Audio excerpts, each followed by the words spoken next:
Hello, Scabanis, Instructor 7 here. I want to talk about a weapon that you can have almost anywhere. And I live in a constitutional carry state, and I'm about to tell you how to do some things that may be illegal where you are, okay? First off, let your daughter or wife drive the car and go to town with her face uncovered. Second, accept Jesus Christ as your Lord and Savior. And third, go home and celebrate with a big old barbecue and a cold beer. Now, that doesn't affect me, does it? But there are countries in the world where I could be stoned or beheaded for something like that, especially proselytizing. So what I'm going to tell you here, these are tools I'm laying on the table. To the extent that they might conflict with your local laws or morality or whatever, just don't pick them up. Okay. One of the most versatile sticks, I just gave it away, didn't I? One of the most versatile weapons you can have is some sort of arm length stick. You may not be able to take your big 1911 and it work, even in this state, but I bet you can have a tube, pipe, rod, or dowel, some kind of handle, a walking stick, a big old heavy umbrella. There's something already there, probably, that will suffice as a very effective bludgeoning tool. Now, the reason I like an arm length stick, roughly, is because your typical ceiling's 7 feet high. We're around tables and chairs and other things. Out in an open field, big empty parking lot, a big quarterstaff as long as I am is great. But realistically, indoors and also in a crowd, walk up behind me. I really don't want to knock somebody's girlfriend's teeth out by accident defending myself in a barroom brawl. I said barroom brawl, here's where this all came from. In former life, I worked as a bouncer in a beer joint. I did not put my pow-pow on except when we left and I escorted the girls to their car, because it's 100 times more likely that I was going to be tussling around with somebody and not really hitting them. And I did not want that thing on me to be taken. It was a liability. I wanted something that was effective, instant stopping power, didn't close the place down like pepper spray would, and I really didn't want to use a knife. They are limited stopping power, but terrible killing power, and they have short range.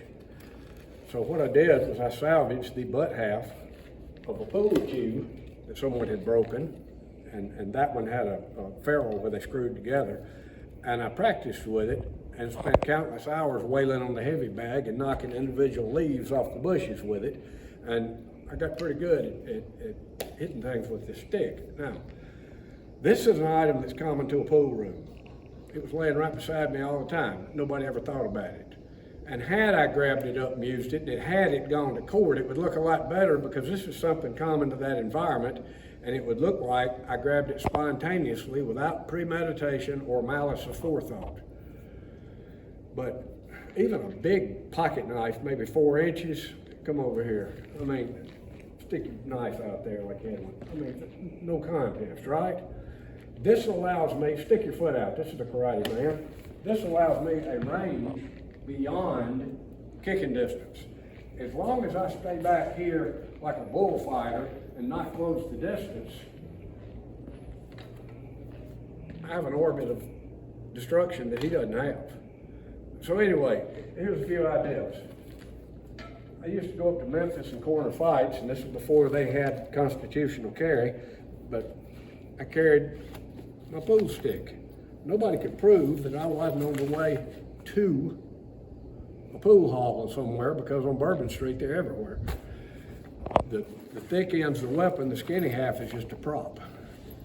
Also, there are a lot of things like this that you could have that's virtually a toy or a sporting good in your vehicle. Carry a baseball bat, well, carry a glove and a ball. They can't prove you're not on the way to the batting cage, right? You have to carry it in past whoever. Looks like the pooper's clogged again. No.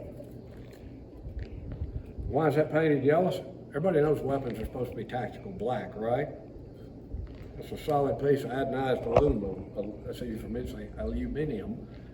This is a pipe. How can you get away with this big heavy pipe? Well, you have a couple of teeth, elbow, some pipe tape, maybe even a wrench, which is an excellent weapon inside the confines of your vehicle, by the way. And nobody can prove that you're not going home to do a little repair. So you can almost always have something like this. Now, the one that you can legally have anywhere, even in the airport, is a walking stick. It is just simply a little bit longer. Now, out in the parking lot, I'd absolutely want the full length of a walking stick. Inside, choke up on it where it just doesn't hit your elbow, and you got virtually the same length, arm length. So the walking stick is covered by something called the Americans with Disabilities Act, and your reason for having it is covered by something called HIPAA. Now, in modern times, you're not going to need it on the plane. They will probably make you put it in overhead. That's fine. It's that when the plane lands, you're going to be put out in the city somewhere, and you've got to go out in the city. You need something with you if you can't carry something else. And quite honestly, I'd rather have this in most situations anyway, because I really don't want to hurt anybody any worse than I have to. And the versatility of this thing, it's like a Star Trek hand phaser. You can set it to stun by going after the arms and legs, which he will virtually hand you if you start swinging at him, or you can set it on kill. Go for the cranium. Main thing is it needs to be at least a solid pound. One more item. This is commonly encountered in modern martial arts school. This is a little lightweight piece of rattan.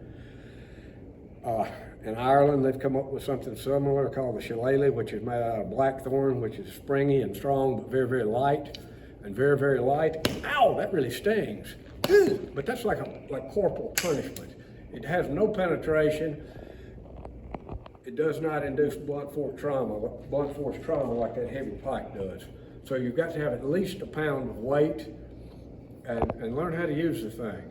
And again, you can almost always have this anywhere around you. Like a hardware store is a veritable arsenal. So anyway, it's just some thoughts on probably the most versatile weapon you can have that doesn't actually launch a projectile. And it can be used in ways that don't cause serious trouble. Thank you so much. Till next time, like, click, subscribe, make a comment, sound off below, stay safe, be dangerous, and never ever initiate aggression.